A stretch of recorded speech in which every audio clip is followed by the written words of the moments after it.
This is Proxy Countdown. Welcome to the big show for the week of March 3rd, 2025, alongside my tag team partner, Matt Mascardi. I'm Damian Rallis. On today's countdown, a secretive but very loud CEO thud at Kroger, reasonable relocation costs at American Well Corporation, proxy cage match confusion at Indivior, shareholders blame a woman for being the only woman at Quanex Building Products, and on the big votes, Matt's got something special cooked up for us today. Let's start with our top stories. The big news is out of Kroger, where the big man Rodney McMullen, the company's chair and CEO, resigned, effective immediately. The only thing that shareholders know is that he screwed up big time. Personal misconduct, and they also know that his personal misconduct is not related to the company's financial performance, operations, or reporting, despite the fact that his personal conduct is a great detriment to the day-to-day operations to Kroger. But, you know, the mystery remains. Maybe one day we'll find out. Maybe we'll bump into Mr. McMullen on the D train to Brooklyn and we can ask him. It's also... It's clearly pretty bad, though, because they are taking away his unvested equity awards, and they're taking away his 2024 bonus, and they're firing a man who has been at Kroger for over 40 years and has held every management job possible, including CEO, chair, COO, vice chair, CFO, EVP strategy, planning and finance, and VP planning and capital management. In the interim, lead director Ronald Sargent is to become the interim CEO and chair, which means that all roads lead through Ronald Sargent now on the board of Kroger as they flail away looking for a new CEO, but don't tell us how or why or where. At Kroger rival Albertsons Companies, there's a more subdued CEO succession happening. A few months after the failed merger between the rivals, between Albertsons and Kroger, CEO Vivek Sankaran has announced his retirement, and as part of the company's succession plan, the board appointed Susan Morris as the next CEO and chair. On a side note, Matt, which CEO is more like the WWE-ification that you keep talking about of the corporate world? Is it when the long-term CEO is suddenly fired for misconduct, or is it the planned, scripted CEO succession? Which is more WWE? I can't tell. That's right. I'm going to go with planned succession because it does. It does feel like the other CEO ran out from the tunnel and then started pounding on the now former CEO. So, Rudolph Bless has stepped down as the Chief Accounting Officer of Bank of America. God bless you, Mr. Bless. Oh, no. That's it. I just came for that joke. Chief Information and Digital Officer Thomas Peck Jr. is getting a one-time equity award of $1.5 million at Cisco Corporation to, quote, to focus him on the successful implementation of a significant multi-year technology initiative. Matt, why exactly does a guy who's already making $4 million need another $1.5 million to focus him on doing his job? The last part is the part that I'm confused about. To focus him. Focus him? Like what that would suggest he shouldn't get the $4 million because he wasn't focused. Good luck telling him no to any of this, though, Matt. He Thomas Peck Jr. was a captain in the U.S. Marine Corps for 10 years. Isn't that the definition of focus? Yeah, those guys can focus. Celebrity director Marissa Mayer joining another board. She's now joining the board of Hilton Worldwide Holdings. I'm not really sure why. After serving as CEO at Yahoo for 5 tumultuous years, Marissa is now the CEO of Sunshine, probably a company you've never heard of, which has just launched the Shine app, which is, Matt, you're going to love this, an artificial intelligence photo sharing platform. What is it? Didn't Yahoo acquire Tumblr, and that was like one of the worst acquisitions ever during her tenure? So we doubling down on that? At Dollar Tree has added three directors to the board. We don't usually see that many at once. They're named Mike, Bill, and Tim. Considering they already have a Jeff, a Dan, a Paul, and an Ed, it's no surprise that the man with the lowest influence at 6% on the board of Dollar Tree is a complicated fellow named Bertram. And that data is available at freeflowanalytics.com. You will see that Bertram is the least most influential director on the board because, he's a very complicated European-sounding name. Nobody listens to a guy named Bertram. And let's end on something reasonable for a change. American Well Corporation has entered into a separation agreement with Vaughn Panovich, its executive vice president for enterprise platforms. As part of this agreement, he will receive reimbursement of up to $3,500 in relocation costs. Oh, well, actually... That sounds right, about the price it might cost to hire a big moving company, maybe, right? I mean, that sounds actually reasonable. What I like is the scale here, right? Like Vaughn Panovich, who's an EVP in the platform division of American Well Corporation, is worth $3,500 in relocation costs. But I think if you're like a director at American Well Corporation, you probably get $7,000 in relocation costs. So, I want to know what the scale is. The CEO gets $20 million in relocation costs. That's the scale. Let's move over to our proxy cage matches. We have a bit of activity this week. First, Indivior has further overhauled its board, including reducing its size following ongoing pressure from activist investor Oaktree Capital Management. Here's a somewhat brief summary of all of the corporate governance shenanigans going on because of Oaktree's peer pressure. We got 2 directors stepping down at the AGM. We have 1 director stepping down immediately after only 3 months of tenure. We had a new board chair that happened in January. We have the CFO who vacated his board role. And then we also have the CEO being replaced by a director, Mark Crossley, who joined the board only 3 months ago as a non-executive director. So Oaktree, a lot of influence there. So once again, Matt, investors don't care about anything at a board of directors until an activist investor steps up and starts yelling at people.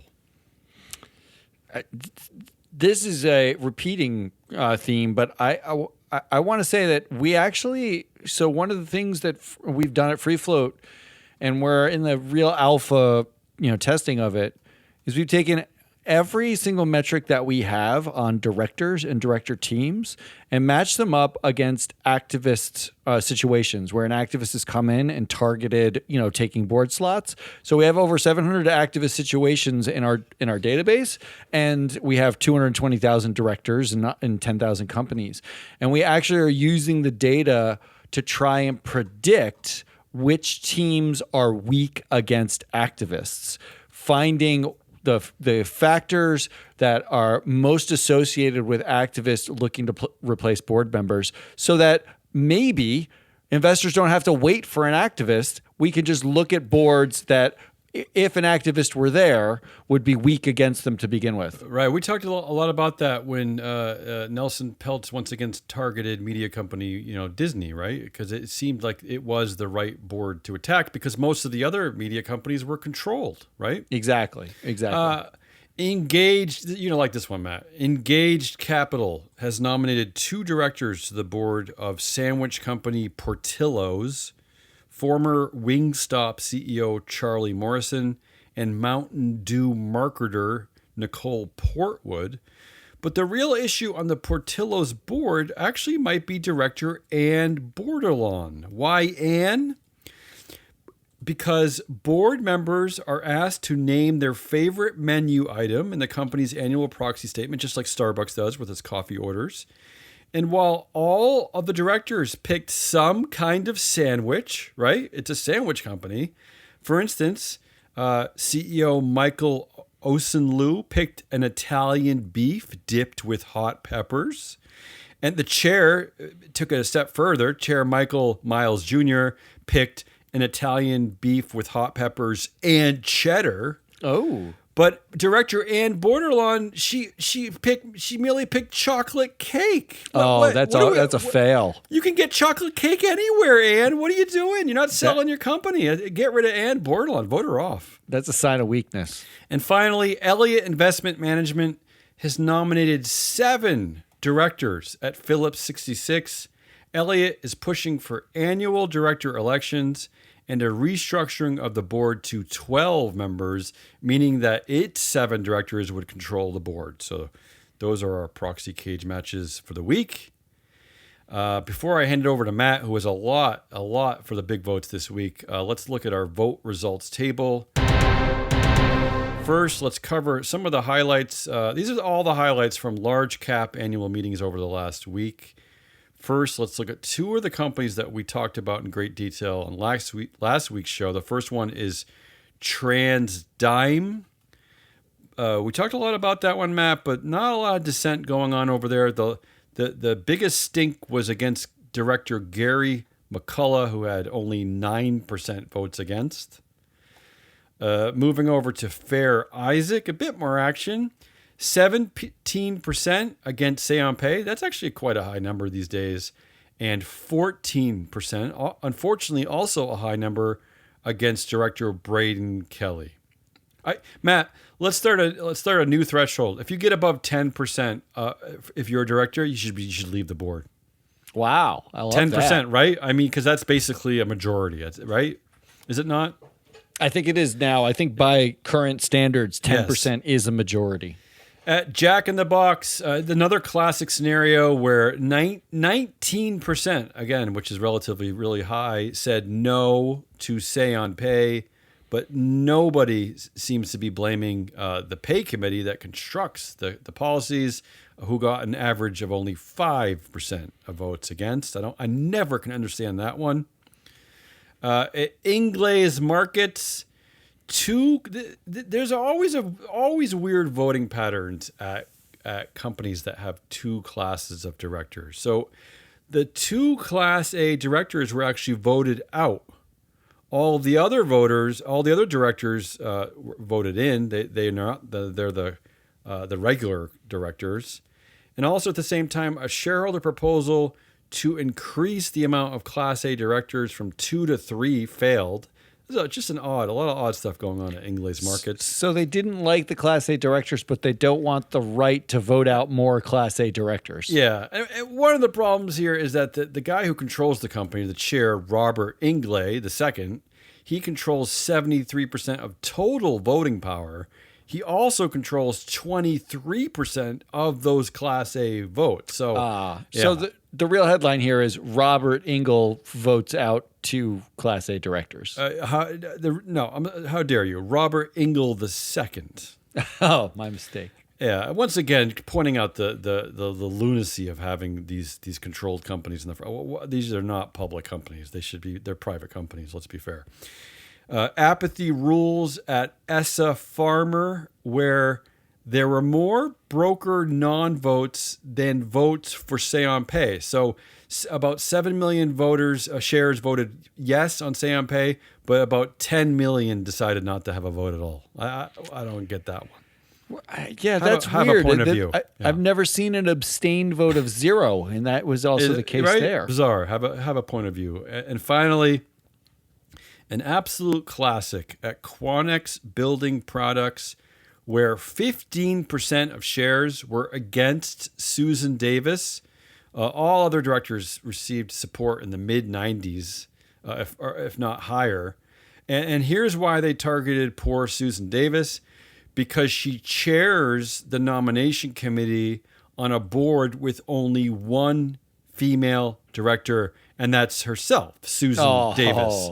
So, Matt, the shareholders they're so out of it that they're actually blaming the token woman for not having more women on the board. This is how out of it we are in 2025. Look, I think that is a brilliant tell, though, because you know exactly that's the game. How many shares are just voting with ISS's voting blindly. blind policy. That's a blind policy vote. That's the only way you can really explain it. And congratulations, ISS, and maybe Glass Lewis for having an idiotic nuance to your scalable voting techniques, where you can actually punish the only woman on an all-male board for not having more of her friends show up. It's just the whole thing is ridiculous. That's all I got. Matt, take it away for the big votes.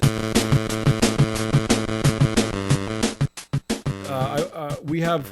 I will say, before you get going, here are some of the bigger companies that are voting next week. The one that stands out to me the most is Starbucks. They're voting on March 12th. Also, Johnson Controls, Analog Devices, Agilent Technologies, Heiko Corporation. So we are seeing a lot of large market cap companies having their votes now in the beginning of the proxy season for 2025. What do you got, Matt? All right, so here's what I got this week, and it's really a new showcase. It's a showcase of new data. I love it. So here at Free Float, we've been absorbing over the last 6 months or so nonprofit boards in the United States. So we pulled in, and the source data is 990 filings. So these are tax filings. They're public tax filings. We pulled in every 990 filing, all the forms. They come in multiple forms between 2019 and 2024. Now, the tax dates differ from the actual filing dates. So we actually used the taxable periods because that represented the board at the time. So there's a time lag. So really what you're looking at is 2023 data, not 2024 data, because that's the way nonprofits work. We looked at every single name in these filings. They're XML files. There were 42 million names. Wow. The vast majority of them are directorships over the course of that 5-year period at nonprofits in the United States. That's a lot of names. It is. So the first thing we had to do was name matching. We actually have 220,000 directors in our database. We ended up generating close to over 750,000 name permutations. And by that, I mean first name, last name, first, middle, last, alternate first name, middle, last, first, initial last name. All the permutations you can think of that might show up because the nonprofit filings are non-standardized. We actually added over 800 common nicknames. So if your name on a proxy statement is Elizabeth Jones, we wanted to say you could be Beth Jones, Liz Jones, Lisa Jones, Liza Jones, all the common. So we looked at 800 common nicknames and added them to those permutations that we already had.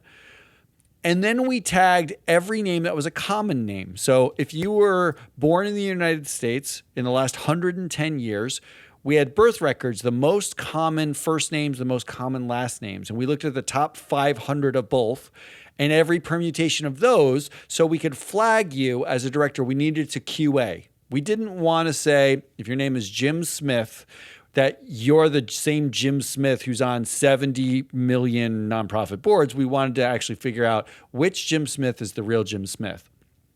So to confirm, once we got all these common names and all these permutations, we actually matched the names to the names in the 990 filings, and then we focused only where the title in the 990 was a trustee or a director or something like that, right? Like we wanted to say, you're actually a director here. You're not the president. You're not the accountant at the nonprofit. And if your name was a common name in particular, we did a deep search through any bios in our database, which is 5 years of bios, and the bios change as you join boards, to look for the name of the nonprofit in your bio. This is a tremendous amount of computing power we threw at this. And we threw out every non-director, common names without bio matches, any non-matches. So we had a really concise list where we felt really confident that this director in this time frame is the same director on this public board. Great. The goal here was to answer a question: is there a hidden fist bump economy to get on these boards? Are nonprofits feeder systems? Is it like the minor leagues for directorships, having nothing to do with merit, because you all are forced to sit in a room at the same time, sip some champagne while you're talking about saving starving children, is that networking valuable or invaluable to getting on public directorships where the stakes are significantly higher? And also, do investors actually want that? Do we want directors who know each other outside of the confines of sort of the boardroom, the business boardroom, and into these nonprofit boardrooms? Instead of looking at like track record of performance, do we want directors who know each other in multiple ways? Right, because they're meant to provide independent oversight of management. And that's what they're supposed to do. The results were actually incredibly, the word might be, depending on your angle, terrifying or How so? insightful. How so? So we added 36,000 new loops. So when you think about a loop, the way we think about connections at Free Float is John is on the board with Jim. Jim is on a board with Ann. Ann is on a board with John. That's a loop. It's a circle. We looked through all of the loops. There are about 140 or 50,000 of them on public boards. We added fully about 30% more loops to our existing database. That's a lot of new interlocks. That's a lot of new loops. In fact, when we were done, 1 of 4 loops in the entire system runs through a nonprofit board now. Okay. When I say nonprofits, the ones the majority of them are foundations, city associations, or sort of like state associations, industry associations. Those are the major feeders. Like the biggest one in the entire database was the Partnership for New York City. They contributed 2,500 new pathways for publicly traded directors. And remember, we're only looking at people who are on the boards of these. We're not looking at, are you a member of the association? Did you donate to the association? We're looking at, you sit on the board, you're a trustee, you have to show up for meetings, you go to the galas, that's the role, right? This doesn't surprise me because when we termed the phrase the Chicago Mafia, which identifying these tight circles of directors at Chicago area boards of directors, we noticed that a lot of them actually circulated through nonprofit board membership, like the Economic Club of Chicago, the Chicago Ballet, all of the different Chicago nonprofit boards. We saw the public directors in and out of those boards constantly. Well, the Mafia actually, there's sort of like a version of the extended Mafia that runs the second largest representation in the database was the National Association of Manufacturers. We're seeing there's sort of industry mafias at play, which have a tremendous number of CEOs on these boards or as trustees of them. In fact, for National Association of Manufacturers, there were almost 1,500 new pathways in the data. So here's when we were done, what the sort of broad results looked like. Okay. We had just under 1,900 company boards where we found board interlocks, and that's on the publicly traded side, right? Where we found you're on the, this publicly traded board and we can make a loop. There are about 1,900. US only. No, this is global. This is global. And there are 9,000 companies publicly traded, but we only found about 1,900 interlocks, companies represented in interlocks. Now 377 of them, more than 50% of the loops are just nonprofits. So to put that in perspective, we're saying that effectively 1 in 6 companies, the majority of their interlocks are through nonprofits. Interesting. An example of this is Domino's Pizza. We had 2 loops through boards. And when I'm talking about loops, I am talking about second degree or first degree. So a friend of a friend or a friend, right? Sure. We don't know if they're actually friends, but that's the way to think of it. Domino's Pizza had an 89x increase from 2 loops to 180 loops through just a few organizations, including the Business Leaders for Michigan and the Business Roundtable. There you go. 95 companies actually had 0 loops outside of nonprofits. So in 95 companies, we didn't have any loops at all. And now we know that there are interlocks through just nonprofits. Interesting. When we were done, we basically were able to outline that, yes, the hidden fist bump economy exists. The biggest beneficiaries of it, when we look at for-profit boards, publicly traded boards, the average director in the U.S. is connected to 4% of their other directors on the board. That jumped to 19% when you add in nonprofits. But the biggest beneficiaries were CEOs and chairs. Of course. Where the jump went from 4% to 30% of the board. Well, this might actually explain why the most glaring data point, and it has been forever, is when you consider the percentage of women now on U.S. company boards, which is close to 30%. The CEOs and chairs is way, way low, right? That number is close to single digits. And the networking might be the answer to why they're held out of those roles, right? They're simply not networked in the right way. Well, I'll say this anecdotally. I have a friend who was an executive at a mega cap company board. The rule at the board, and I was told this is a common rule at many like multinational corporations. The rule was that no one could join any board of any kind, nonprofit, for-profit, small, local, large, whatever, except for the CEO.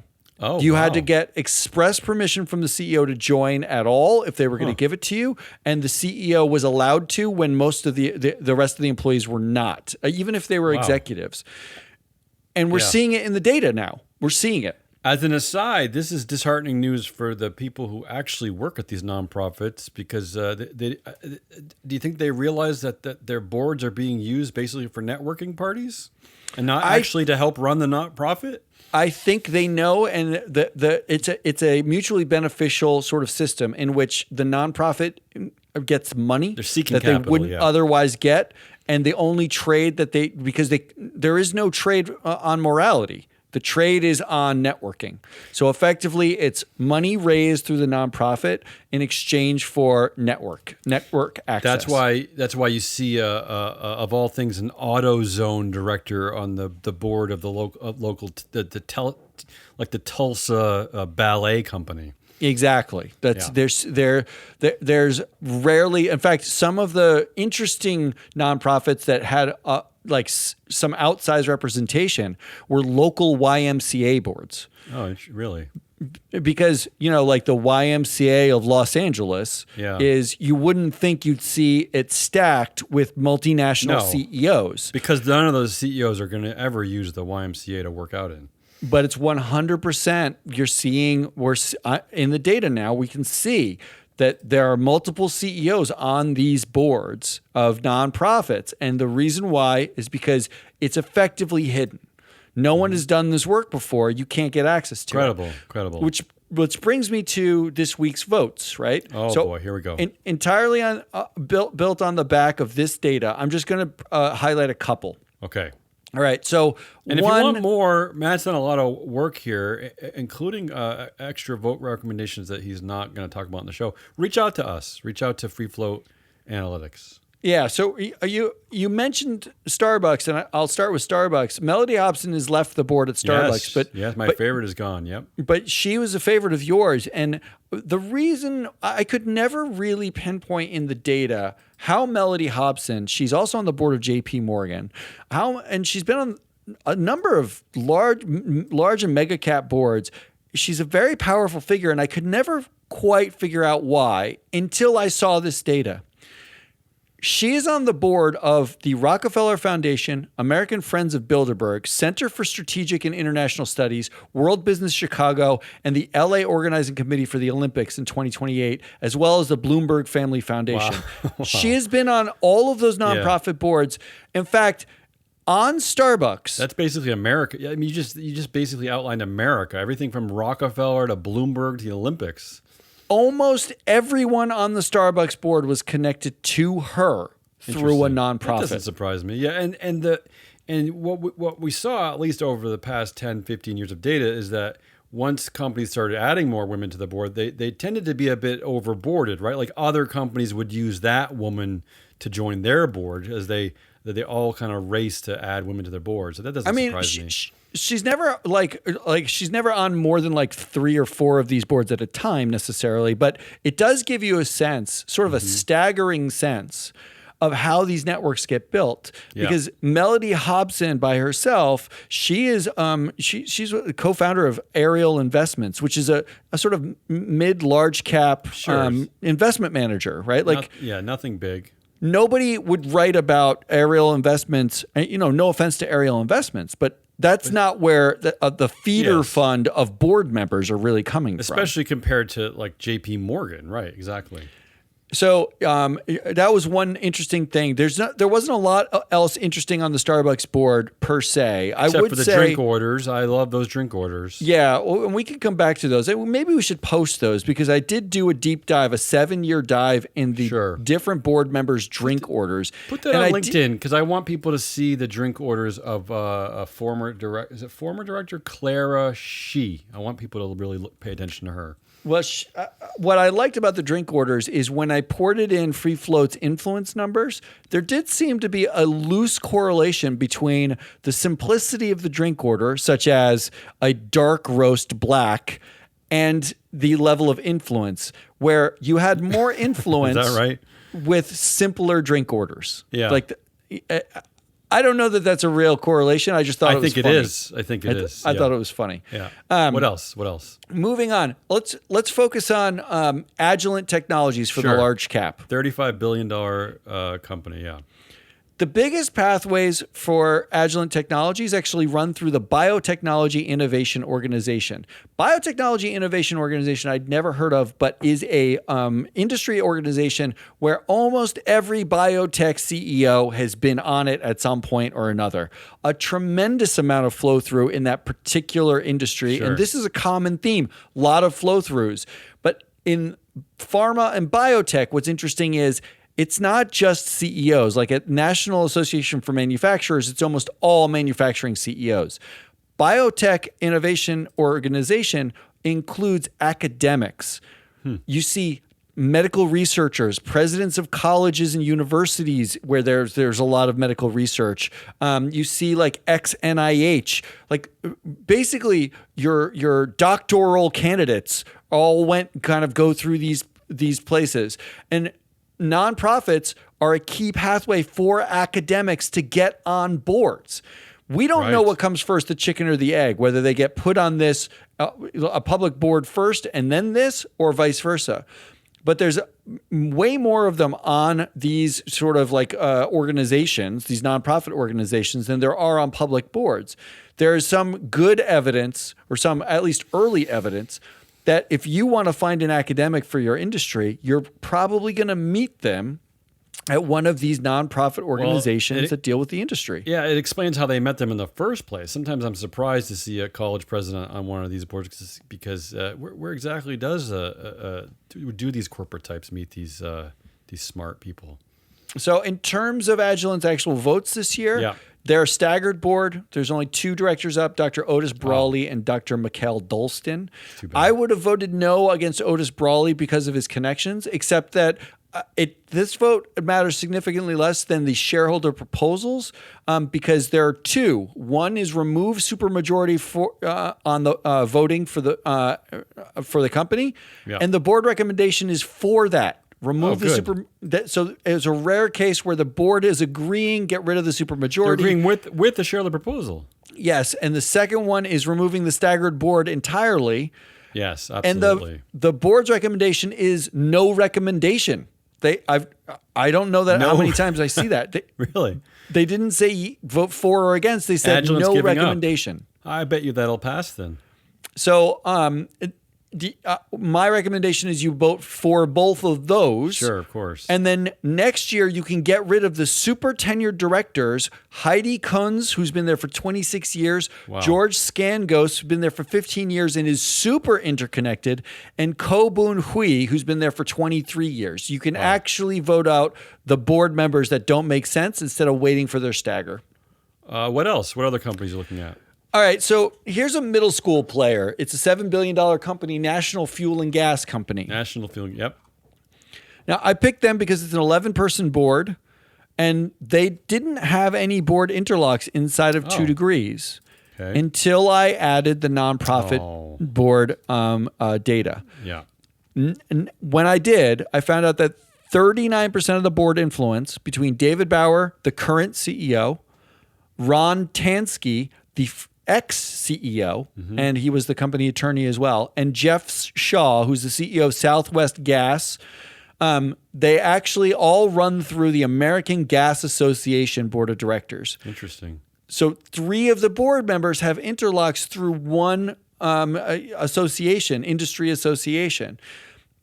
Tansky actually sits on 2 other public boards with members of the American Gas Association too. It's a gas love fest for that guy. So there's a number of connections that you could see elsewhere through this association. It's relatively like genius, kind of evil genius from a disclosure point of view, right? Since the companies themselves are not required to list board membership at nonprofit companies, they're only required to list board membership at publicly traded corporations.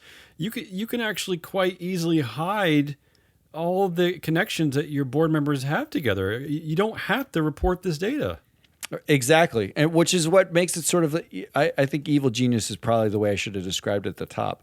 But from a voting perspective, now that you have the data, an investor should really be asking, my recommendation is you vote no on Tansky and Shaw.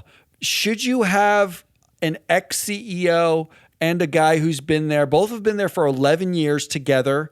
And they're basically taking slots where this is an 11-person board, but has only 2 women and 1 person of color. And this is an opportunity to say, do we need to have sort of hidden interlocks? Sure. Or can we open slots for outsiders to represent our interests? So my rec is vote no on Tansky and Shaw this year. Okay. And I'll wrap up with one more, a small cap company. Yeah. Smaller cap.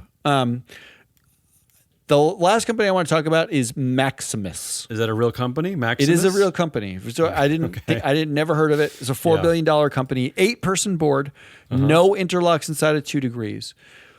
But 3 of the 8-person board, nearly half of this board, all sat on the Northern Virginia Technology Council. Okay. Now, this is getting hyper specific and local. This is not like a international association of some kind. This isn't, sitting on the National Manufacturers Association or even the American Gas Association board. This is Northern Virginia's Technology Council. Northern Virginia, but that's the smart part of Virginia, next to Washington D.C. Well, this is 3 of an 8-person board, all on that council together. Yeah. They rep 44% of board influence. Wow. So that's what the classic, I feel like Rick Marshall coined this phrase, a board within a board. It's very much, it does seem to be a cohort. One of the cohort is Bruce Caswell, the CEO, which means the suggestion here is Montoni, Rich Montoni's on one of those, and Ann Altman's the other one. Rich Montoni has been tenured on Maximus since 2006, and he used to be the CEO of this company, and he replaced the former CEO who was fired for inappropriate something with a female employee. It happened in 2006, so there's no information on it. Right? If that happened in 2006, it must have been horrible. Yeah. So you have an ex-CEO, the current CEO, and Ann Altman, who is the chair of the nominating committee. Oh, okay. All who sit together on the Northern Virginia Technology Council and on this board together. Yeah, and I'm guessing that they carpool to that meeting, Matt, because Maximus is headquartered in Northern Virginia. Not to make this board even crazier. And if investors vote for all of these people, they are not doing an ounce of due diligence. Yeah. There is another director, a fourth director, so fully half of the board, named Raymond Ruddy. Okay. He is 81 years old. He's been on the board for 21 years this time because he used to be the chair of the board and he worked at the company until 2001. His total tenure on this board is 37 years. Right. So another former executive on the board.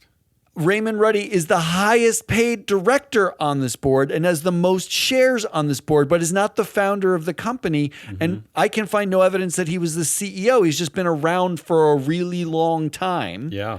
So you have 3 directors on the board who are sitting on the North Virginia Technology Council and one who's been there for 37 years, all told.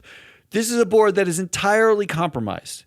I know we like to talk about the Tesla board being compromised, but this is an example of a small cap board that no one pays attention to, where the board is entirely compromised through means that are difficult to get to, but obvious when you see them.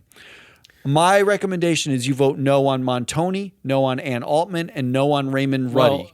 Well, I'll tell you 2 things this could solve, Matt, is that first of all, the board's hitting overall 431 in total shareholder return. That's a low figure. And also the gender influence gap is minus 21%. So you could work on those 2 data points alone with some board refreshments. So there are my recommendations using new data from Free Float. Wow, that's a lot. That's a lot to digest. I'm guessing that we're going to be looking at this data now regularly, and again, reach out if you want to buy this data or talk about this data. Free Float Analytics, right?